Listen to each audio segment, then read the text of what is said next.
Hello, everyone, and thanks for joining us for How Can I Reuse Course Materials, one of the Wednesday webinars that we here in the ITRC put on for you. So today joining me, I'm Ryan Randall. Joining me today are Sasha Johnson, Paul Lynch, and Kim Thompson. And thank you again for joining us today. So first of all, let's talk about why you'd want to reuse course materials. One of the number one reasons is that it's efficient. What you can do is save yourself time by reusing materials across course versions.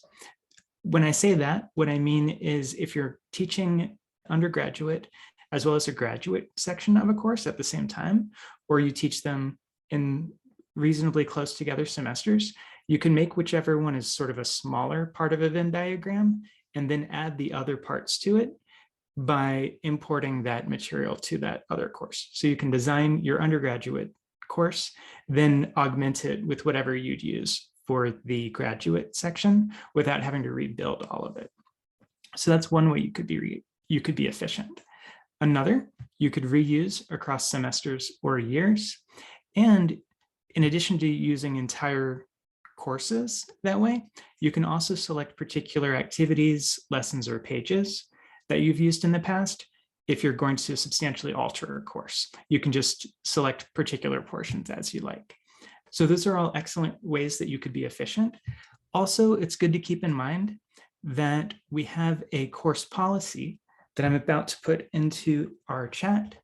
And if you go to the ITRC's web page, www.isu.edu/ITRC, you'll see that classes effectively expire after about 2 years.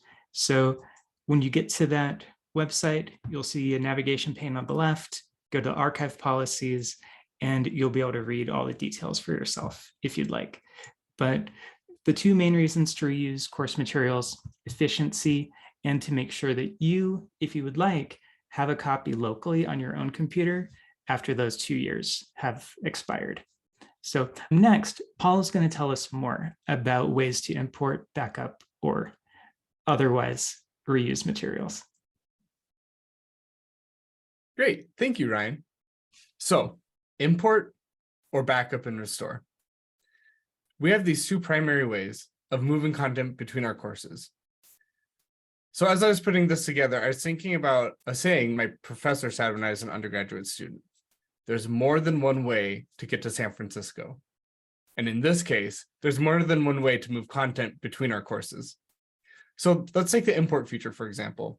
This would be similar to maybe taking like a direct flight to San Francisco. You can directly move course materials from one course to another. Then we have the backup and restore. This is a method that it takes a few more steps, but we can still move our content from one course to another. This would be maybe more similar to taking a scenic route, maybe driving along the coast to get to San Francisco instead of that flight. So first, with import, I've already mentioned, and also Ryan has mentioned, it's a way to directly move content between two courses.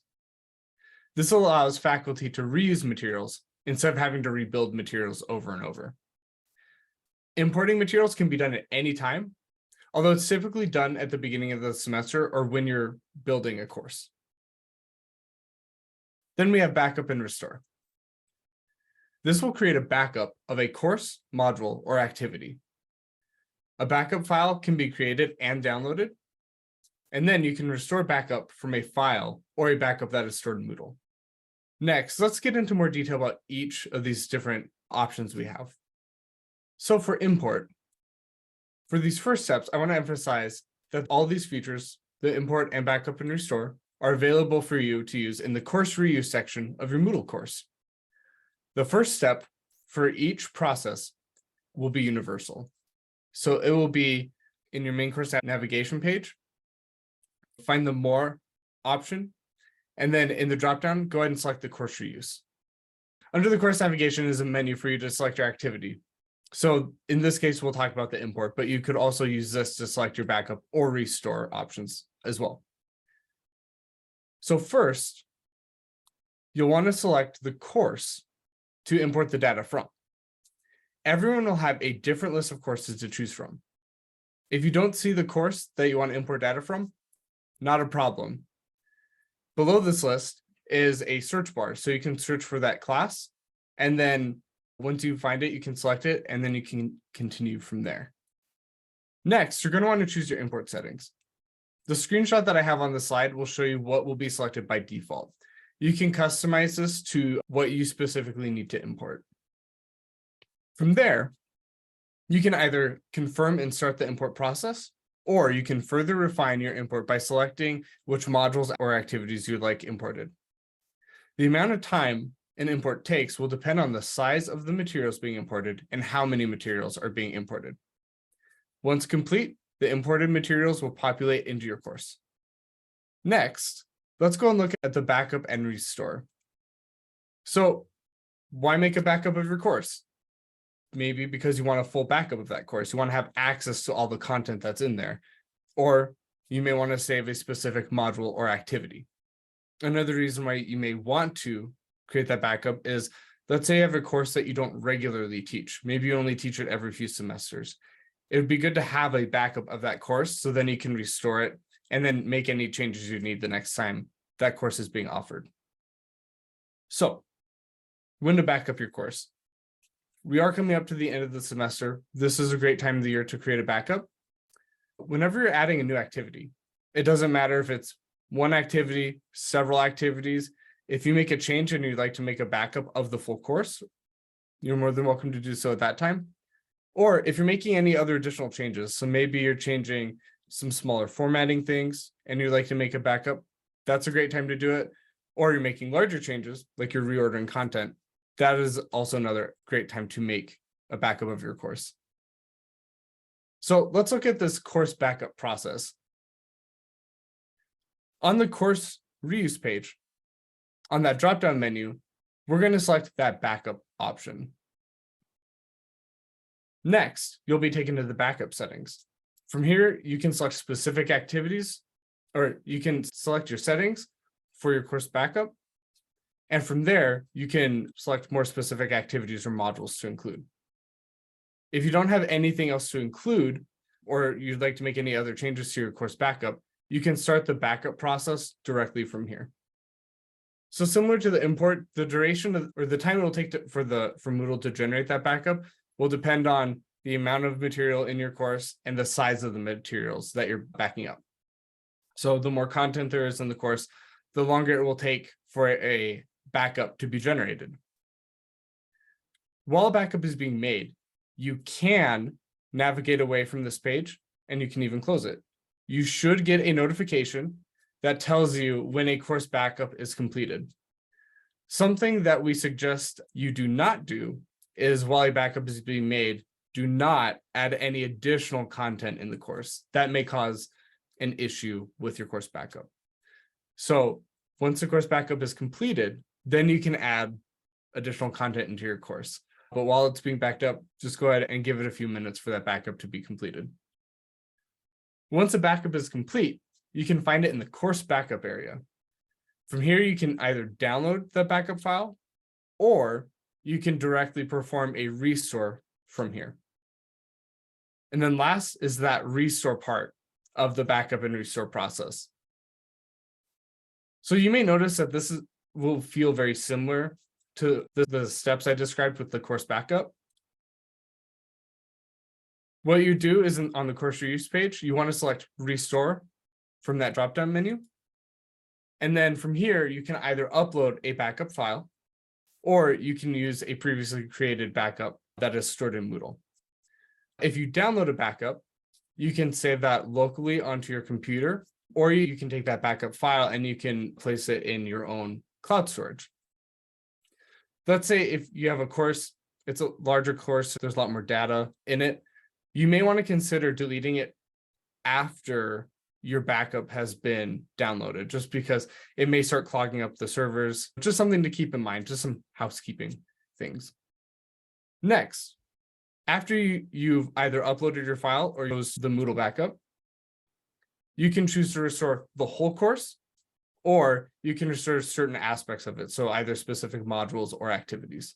Something to keep in mind is the amount of time it will take for the restore to process will depend on the size of the backup. So Are there large files in the backup? Is there a lot of data in it? So that will affect how long it takes for the course restore process to take place. So next, I'm going to hand things off to Kim, who will briefly discuss the reset option. Thank you, Paul.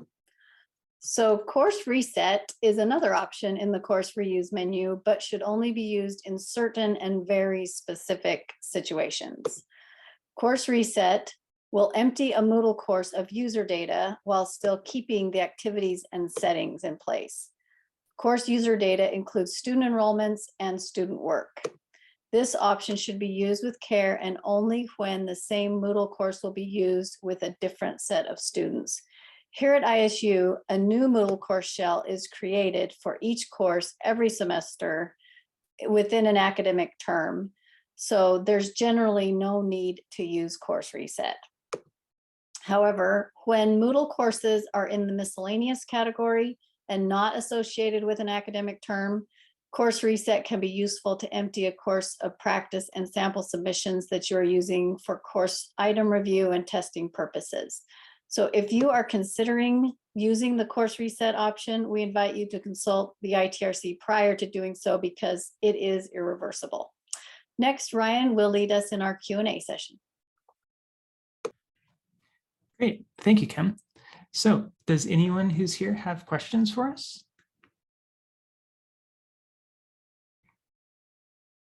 I'll go ahead and hand things off to Sasha, who will be able to let you know how you can reach out to us later if you'd like. Right, thank you, Ryan. So if you would like to learn more, we have a variety of resources that are available. You can scan the QR code that is on this slide, or I will post a link in the chat here that will take you to a version of this slide with selectable links if you'd like to get to it that way.